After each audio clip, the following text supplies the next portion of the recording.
Assalomu alaykum, hurmatli No'xat Qo'ymotor kanali qatorchilari.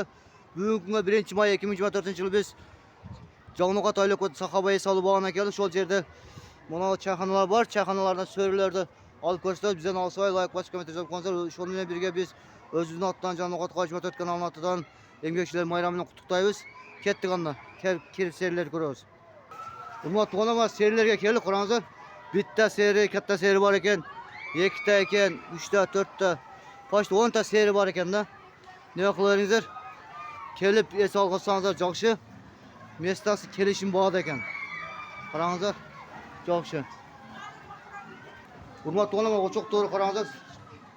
Bitta qozon, 2ta, 3ta, 4ta, 5ta, 6ta, 7ta, 8ta, 9ta, 10 ta qozon bor ekan. Qarangizlar. 10 ta qozon, bitta samovar, 2ta samovar bor ekan. Kelib ko'taringizlar, kelishim bor, arzon ekan. Qarangizlar, hurmatli onalar. Hurmatli onalar, aytib ko'tarsizlar, mana kachalarsa ham bor ekan, kelsangizlar bo'ladi ekan. 50 so'mga 10 minut ekan, qarangizlar. Bu kachalarsa ham bor ekan.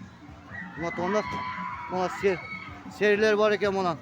Bitta seri hozir odamlar yo'q ekan, zakazxonalar yo'q ekan. Bunga 15 ta 20 ta odam botadi, 5-10 ta odam botadi. Qarangizlar, bitta seri, ikkita seri ekan, qarangizlar, hurmatli onalar. Ikkita katta serilar 10 ta seri bor ekanda, qisqasi. Hozir telefon nomerini aytamiz. Telefon nomerini nima qilib aytib kelaverasiz. Sovur polvonda mana daryoga mana katta kurash bo'lish stadionining orqa tarafida. Sovur Haji desangizlar kelishim bor ekan, kelaversangizlar bo'ladi ekan.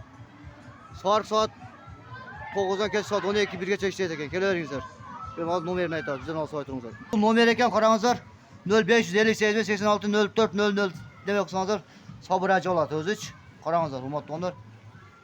Soat 9dan kech soat 12gacha ishlaydi. Tomoq kelishim bor ekan. Kelib so'llarni ko'rib ketaveringizlar. Daryoga aytsak, mana bu nimaning kurash stadionining orqasida ekan. Kelaverasizlar. Hurmatli onalar, shunday No'xat Qo'ymotor kanali vaqtincha qo'shiladi. Tinch bo'linglar, omon bo'linglar. Maytda o'ynayotgan joylari ham bor ekan. Katta so'risi ham bor ekan. Kelingizlar, nima qilinglar? 0558 bilan nomerlarni ko'rib olinglar. Omon bo'linglar, tinch bo'linglar. Assalomu alaykum, rahmatullohi va barakatuh. Tinch bo'linglar, omon bo'linglar.